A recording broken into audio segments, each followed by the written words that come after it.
Stop.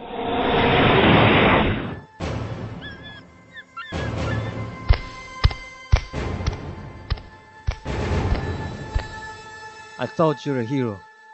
Are you a monster?